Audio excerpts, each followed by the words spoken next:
Hi everyone, it's me Patty from Mexico. I just want to kind of give you a quick update.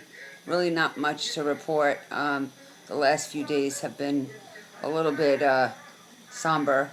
On Friday, I had to have my left lung. No, it was my husband's right, sorry. My right lung. Um, the fluid removed out of my right lung. So at that point, the doctor then notified me and told me that my left one is going to have to be drained again. So I kind of really had a meltdown.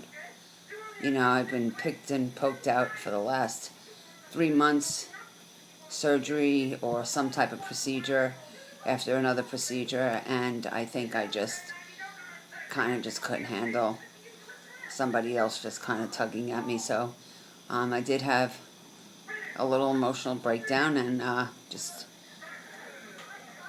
was listening to my spiritual music and trying to uplift myself for the next procedure that they wanted to do the next day. So they wound up doing the right lung.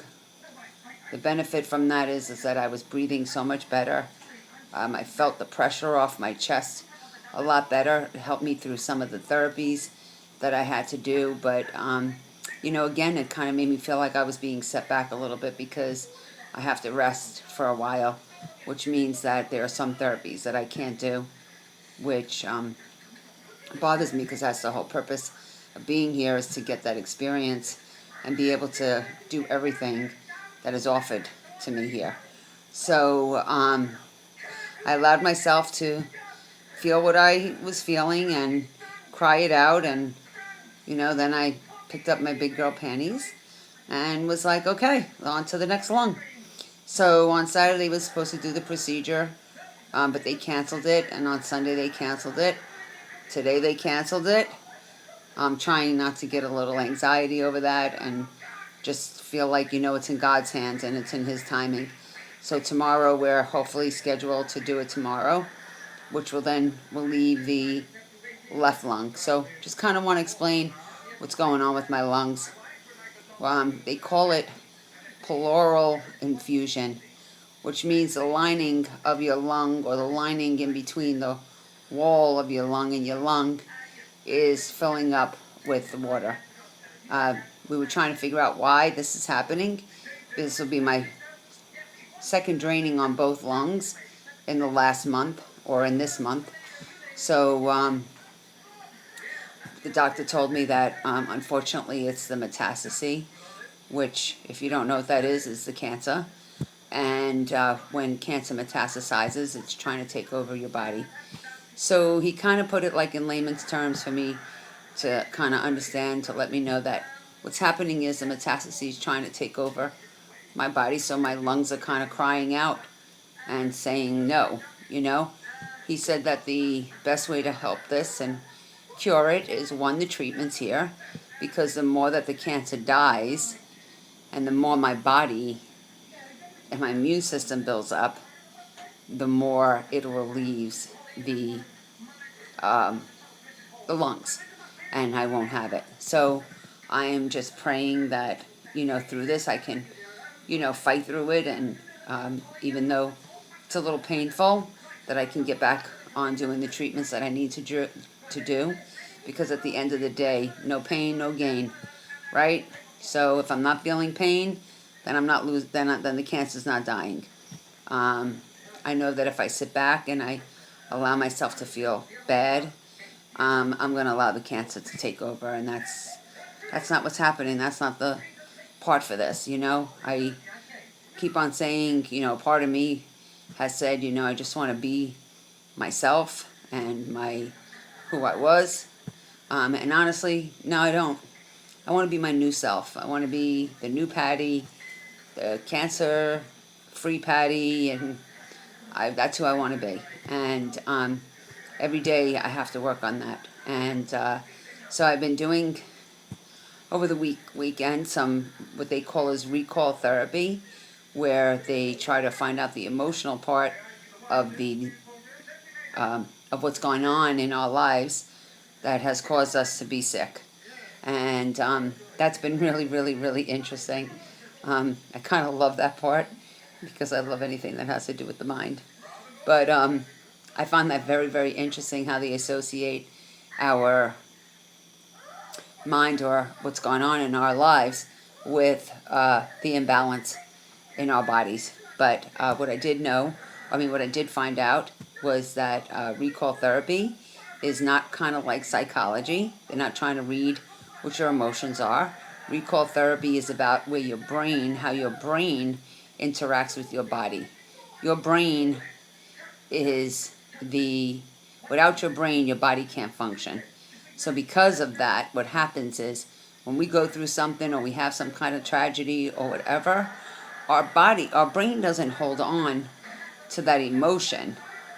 What happens is our bodies feel the emotion. So what happens is our brain signals to our body at that point that something's going on in our body and it needs to help it. So it then finds out where in our body we're feeling this tragedy or we're feeling the pain, and it tries to associate with it and wants to cure it. So that's what kind of recall therapy is. It's really interesting. It's been so helpful. I've realized a lot of things for myself during this time.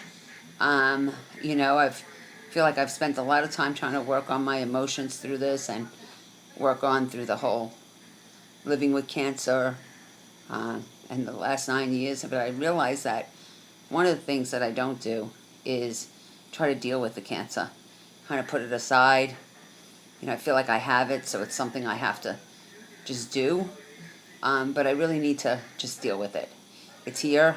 It's something that goes on every day. And I think that when I start to deal with that part, that I'll find that the cancer is not going to be able to survive in my body. As far as spiritually here, I've told you this before, it's been wonderful. This week we're going to have another service, which I just love because I feel God's presence here all the time. Interestingly, the doctors came in, were talking to me about my lungs because they knew I had a meltdown. And, one of the doctors was like, just hold on to your belief system and know that you're going to cure this or whatever. And I'm kind of thinking to myself, if I was home and my oncologist would have been like, hey, let's go for another round of chemo, or, let's do this radiation. I just love the people's spirit here. So I've made a lot of friends. How odd. I love everybody that's been here or that is here, and I enjoy talking with them and hearing their testimonies through this. I feel like it makes me realize that I'm not the only one. And there's always somebody worse than you out there. So I just keep God close, my husband close as well. I feel like God has blessed me with Kevin. I know that I could never do this without him. So I know God truly knew what I needed. I got to Skype with my kids this weekend and my family, which was exciting. And just want to let you know today's Monday. It's my last full week here. So I'm going to get the best of everything. Today I did all my treatments today. So excited. Yay!